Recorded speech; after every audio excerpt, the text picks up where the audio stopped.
All right, we are joined by the Penn State Nittany Lions head coach Micah Shrewsberry, along with Seth Lundy, Andrew Funk, and Jalen Pickett.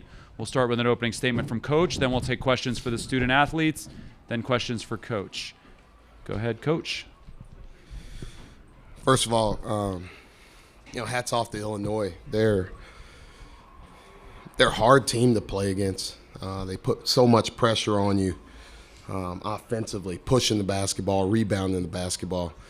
And, they got us on the offensive glass in the first half, but I thought we really cleaned that up in the second half. I thought we took care of the ball better in the second half, and it kind of eliminated some of the runouts and transition they were able to get. And then even when we were down, these guys never bat an eye, they never waver. Like, that's the toughness of this group, is like there's no situation that we probably haven't been through. We've been through everything. And I told them this morning at shoot-around, this is a single elimination tournament, and we've been playing single elimination basketball for 3 weeks. Every single game has mattered. Every single game has been really important, and they've answered the bell every single time. Questions for the student athletes. Start in the middle with Dave. Thank you. Seth, there was a point where it was 46-40 Illinois, and it looks like they're just going to be pounding the ball down low, and there's not a lot you guys can do about it. You're probably the biggest defender you've got down there at that time. I think Dredd was in the game. What were you guys thinking? What was rolling through your minds? I mean, you're down 6, and it looks like they've got all the momentum. I mean, we wasn't rattled at all. We had that lineup in for 2 years now, and that's just nothing new. We just a tough team, and we've been doing it for so long that we know that we accept the challenge every single time. I know Miles could guard in the post. I know I could guard in the post, and when a team is playing bigger than us, we use it to our advantage on the offensive end as well. So, we never get rattled. We just stay together. Talk to each other every huddle, every time it's a timeout or something, a ball stop. We just huddle up and talk to each other, and we just come right back together. We'll go on the left-hand side. Jalen, you were held to 1 of 4 shooting in the first half, but then was 3 for 6 in the second to finish with 12 points. What was different from half to half for you? I felt like I got good looks in the first half. They just didn't drop. Second half, I felt a little bit more comfortable getting to my spots and, rising up and making shots. But, credit to my teammates. We had the lead at the end of the first half, and they made a lot of big shots. Seth and Funk were great that first half. Cam was great. So, we're a full team over here. Far right-hand side. Funk, there was a lot of emotion in this game. We saw you do the go-to-sleep that you've done a couple times this season. How did you guys prevent that emotion from kind of overtaking you when maybe that was the emotion was frustration? For sure. Coach said it after the game. We've won a couple in a row on the road now, and obviously this is a tournament game, but it's an away game with Illinois being in Chicago, and it kind of just goes back to Seth. Like we just stuck together as much as we could, and we have a veteran group of guys that we've closed out a lot of games with, and kind of keeping that emotion at bay when we need to, but then using it to our advantage when we know we can has kind of been a fine line for us that we've done really well with, I think. Left-hand side, front row, Dana. Jalen, I know there's still quite a bit left to play for, and nothing is set in stone until Sunday, but theoretically you guys are out of the single elimination that you've been chasing for quite some time for the NCAA tournament. What does that feel like, to kind of feel like there is some security, at least at this moment?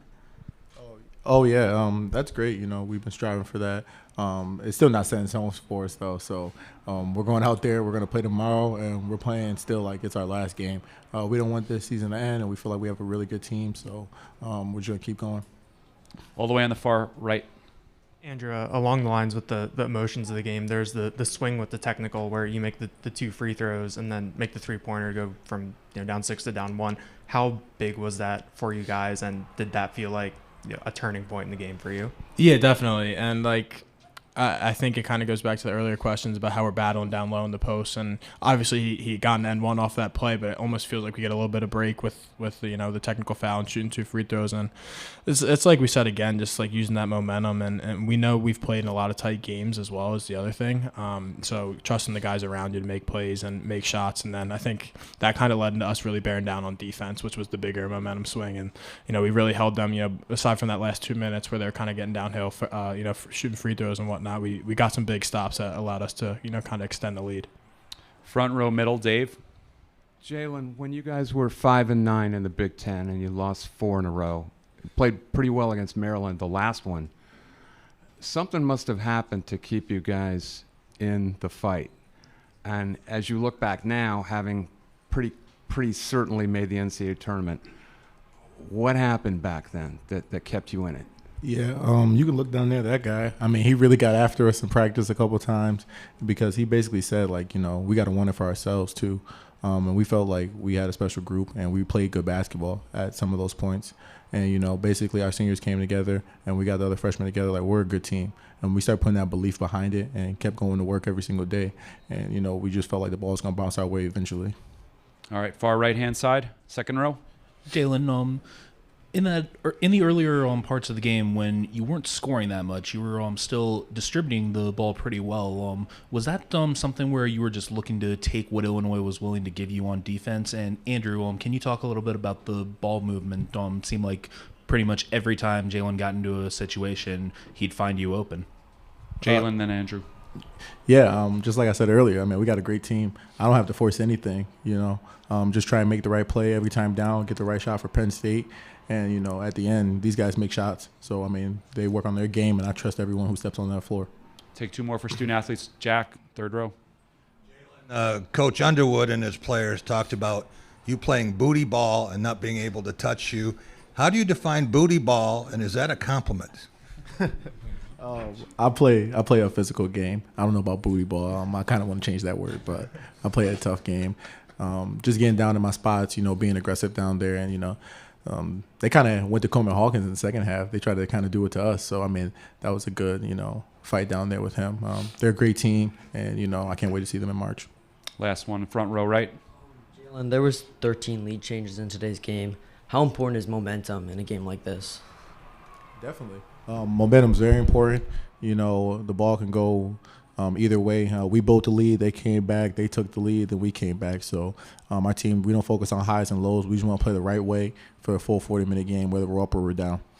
You guys can head back to the locker room. We'll continue with questions for Coach Shrewsberry. If you have a question, get Mike to you. Stay in the front row. Hey, Jeff. Did you say front row, right-hand side, please. You go first. Coach, Lundy talked about not getting rattled. What does it say about your team to weather the storm through lead changes, runs? Even the crowd was amazing tonight, for Illinois at least. So what does it say about your team to get the win on a stage like this? Just a lot of trust in each other. I think that's the biggest thing. We've been through a lot.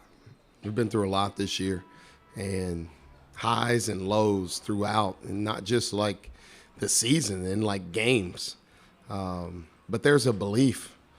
There's a belief in each other that no matter what happens, we're going to stay together and we're going to fight. Like, we're undersized. We battle, but like when the game's on the line and things aren't going well, like this group is really, really tough at the end of the day. Really tough. And we just continue to fight. We continue to fight. We continue to fight until the tide starts turning our way. Front row, Dave. What did you do with 5-9? Did you doubt yourself, your own methods, and what was your method at that point that you decided upon? You know what? I had to be better for our guys, right? Like I had to find what was the best for this group, and we got an interesting group of guys, right? I've never coached them, right? I've coached Pickett for 2 years, Miles, Seth, the guys that are playing now. You get Funk and you get Cam thrown in there. There's a lot of personalities, and they all respond to things differently. So what's best for our group, right? This group needs to be loose, and they need to be on edge at the same time.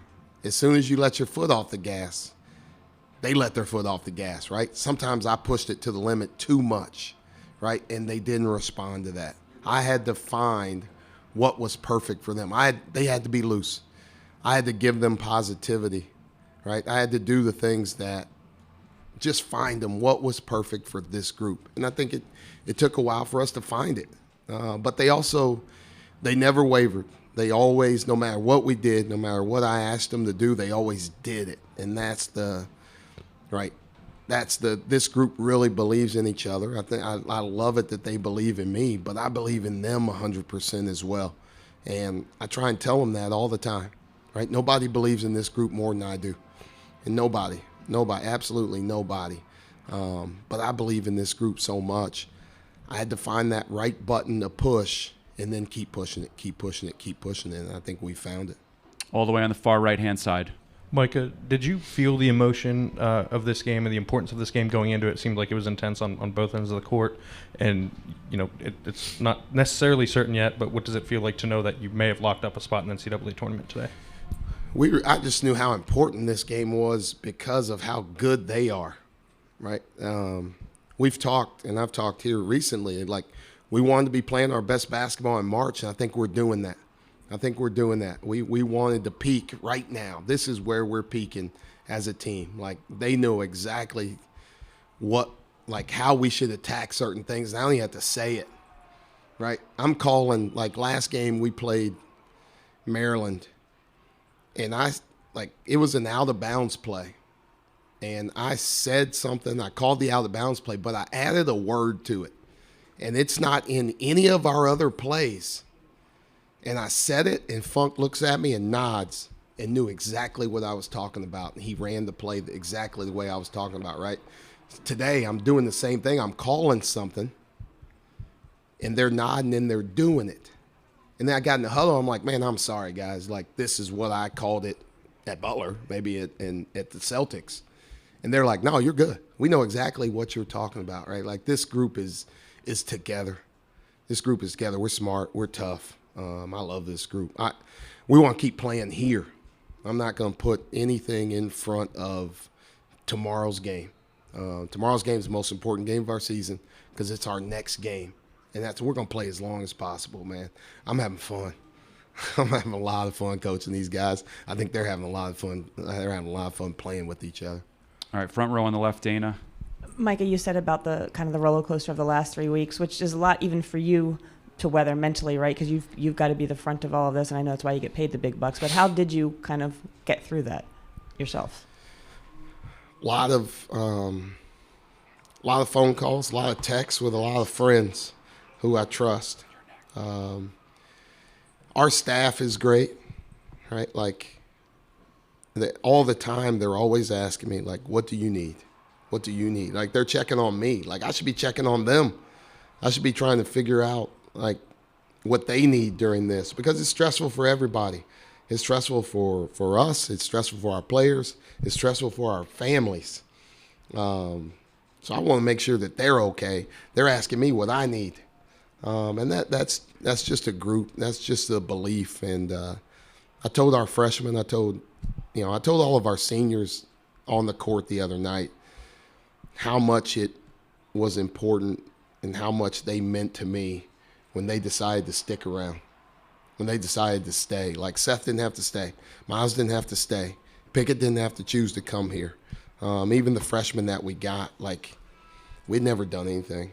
Penn State, it's been a long time. I'd never done anything as a head coach. But those guys put their faith in their belief in me. So my ultimate goal is I didn't want to let them down. Even when we were struggling, I didn't want to let those guys down because they believed in me. So that's, we're going to prepare the same exact way for Northwestern. We're going to prepare. We're going to be ready to play, and we're going to give it our all tomorrow. Just because I don't want to let these guys down, and I want them to play as long as possible. All right, we only have time for two more. We're going to go on the far right-hand side, and then we're going to finish with you, Scott. Micah, during this recent stretch, Pickett's scoring numbers have been down a little bit, but his assists, it feels like, have been up pretty high. How have you seen his playmaking ability develop over the course of this year, especially in this very recent stretch? Yeah, this dude makes unbelievable passes, man. He's guarded. He's seen about every defense people have thrown at him, and they've done a bunch of different things, and he just responds to it, right? Like, they change things up from in the second half to later in the second half, and you don't have to call a timeout and talk about it. But he also has the ultimate trust in the guys that we have on our team, just because they spend so much time. This is a working group. It's a group of fighters. It's a group of workers. These dudes are in the gym working, right? That's why we shoot the ball so well, because they put the time in. Like, you have an off day, you're going to look over the top. You're going to see Andrew Funk. You're going to see Seth Lundy. You're going to see Cam Winter. You're going to see our freshmen. Like, those dudes are in the gym after games, even when they don't play. They go in the practice gym and they shoot and they work. This program is built on hard work. That's the culture that we have right now. So Pickett, like, he trusts every single one of those guys. Like, I can make the pass, the right pass, and then they're going to make the right play, right? I think Seth's extra pass from the corner to the wing to Funk was one of the best plays all season for us. And that's who we are. That's who we want to be. And I was so happy he made that play. All right, we're going to finish in the front row, left side, Scott. Yes. And Micah, what's your take on booty ball? And, I mean, have you had a guy that's so comfortable posting guys up from 23 feet? I mean, just taking advantage of what we're allowed to do, right? Like, we've been doing it all season. That's all he's doing is playing basketball. You could say, like, yeah, he's got the dribble and he's backing people down, but, like, they're playing booty ball in the paint. Like, they're doing the same exact thing as us, just from a different position on the floor, the way they were posting Danger, the way they were posting Hawkins in the middle of the court. We just choose to start it in a different area. So, I don't know. He's a good player. It's hard to stop. It's hard to deal with. That's why he's an All-American. All right. Thank you, Coach. We'll see you tomorrow. Thank you, everybody.